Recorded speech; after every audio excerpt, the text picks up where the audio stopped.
Saya seorang janda yang telah menikah lagi. Apabila nantinya di surga kami dapat berjumpa lagi bersama suami, maka suami manakah yang saya akan bersanding?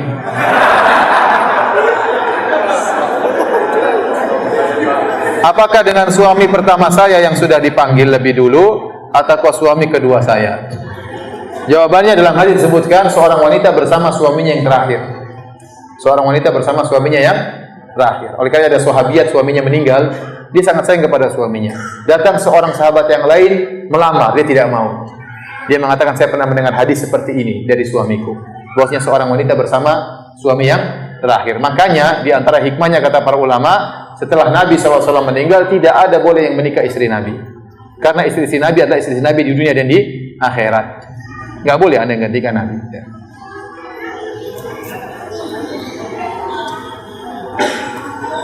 Bagaimana hukumnya apabila seorang istri yang membantu kewajiban suami dalam mencari nafkah, sedang ia sedikit melalaikan hak anak-anaknya dalam pengasuhan?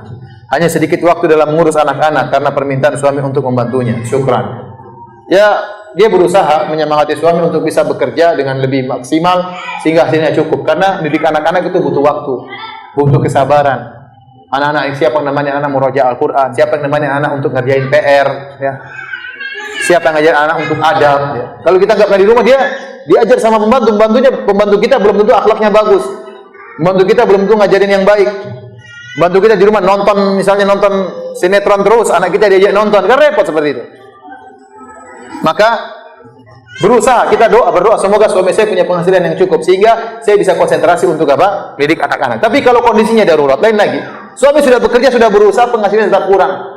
Rumah kontrakan nggak bisa dibayar, akhirnya dia bantu suaminya. Mudah-mudahan Allah maafkan. Karena ini darurat lagi, lain lagi hukumnya.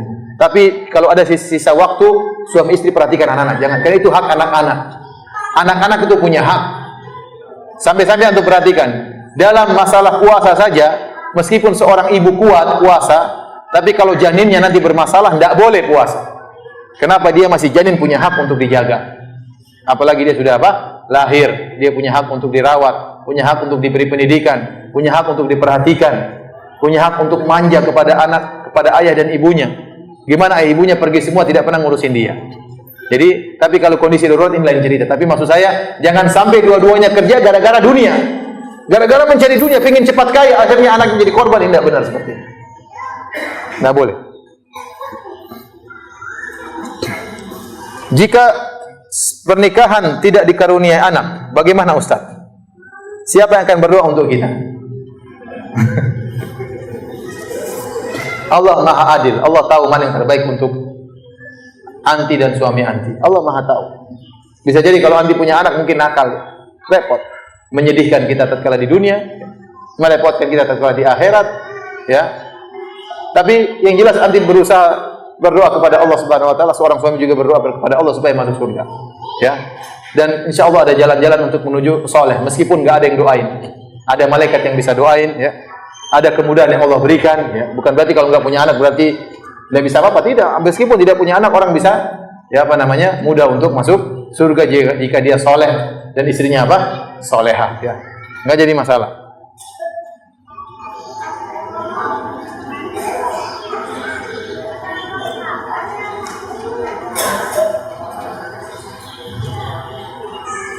Ustaz, jika seorang sudah meninggal, apakah hanya doa anak soleh yang bisa sampai? Bagaimana dengan orang lain? Tidak.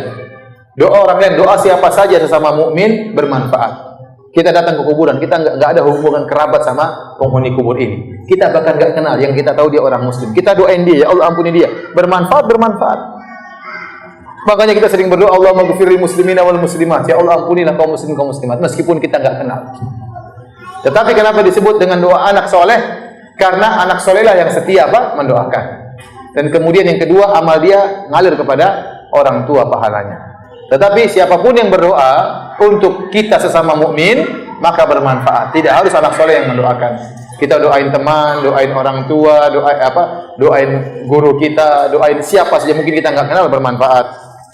Tapi doa yang paling bermanfaat adalah doa anak soleh. Kenapa? Doanya dari hati. Kita kalau doain di kuburan, kita doa, ya Allah ampunilah mereka. Kita doain bermanfaat, tapi tidak seperti doa anak kita kepada kita. Kalau sudah beri di depan kuburan kita, mungkin dia menangis doain kita.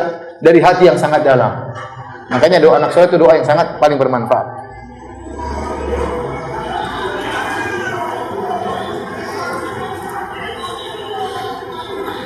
Ustadz, ayah saya tidak pernah sholat dan tidak soleh.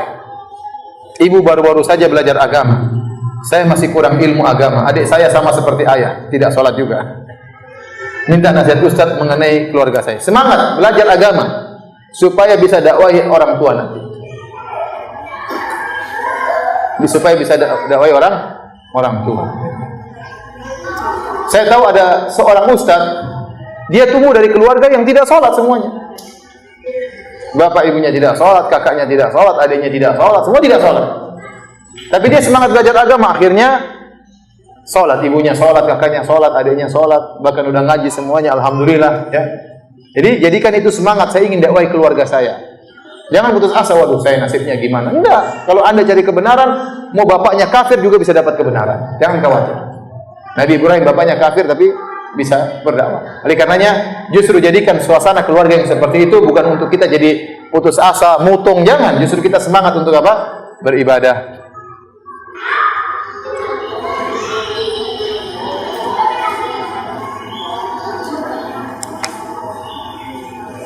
Saya mau tanya tentang hadis yang diriwayatkan Bukhari dan Muslim bahwa Rasulullah SAW suka mengakhirkan salat Isya dan beliau tidak menyukai perbincangan setelah Isya. Bagaimana dengan orang yang salat di awal waktu Isya? Apakah tidak boleh berbincang dengan istrinya misalnya? Boleh ya. Wa kana yakrahu an-nauma qabla wal haditha ba'daha. Rasulullah SAW benci tidur sebelum Isya dan benci ngobrol-ngobrol setelah apa? Isya. Namun datang dalam hadis-hadis yang lain Rasulullah SAW berkumpul dengan para sahabat setelah Isya. Kalau ada hal yang bermanfaat, maka tidak mengapa meskipun setelah apa? Isya. Ada pertemuan keluarga, ada nyambung silaturahmi. Ya, yang tidak disukai ngobrol ngalor ngidul, tidak ada manfaatnya. Kenapa? Kalau orang sudah begadang, akhirnya tidak sholat malam, tidur bablas sampai apa? Subuh. Ini yang tidak diinginkan oleh Nabi Shallallahu Alaihi Wasallam.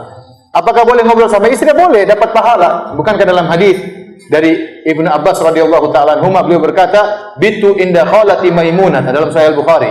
Fatahaddatsa Nabi sallallahu alaihi wasallam ma ahlihi sa'atan tsumma raqada. Saya pernah tidur di rumah bibiku Maimunah. Saya dengar Nabi ngobrol sama bibiku Maimunah beberapa saat, kemudian baru tidur. Ternyata Nabi juga ngobrol sama istrinya sebelum apa? Sebelum tidur. Ini indah kalau Anda pulang dari kerja, sebelum tidur ngobrol sama istri. Istri butuh ngobrol, dia sudah tunggu dari tadi. Ingin ngobrol sama suaminya. Tahu-tahu datang ke rumah, aduh saya capek sekali, Mak. Sayang, besok aja, langsung tidur. Ngorok, kasihan istri kita. Dia sudah tunggu dari tadi, ingin curhat, ingin macam-macam, ingin ngobrol, maka perlu kita temani. Ini tidak mengapa, bercanda sama istri, kali ini bermanfaat, menambah kasih sayang antara suami dan istri, dan dapat pahala.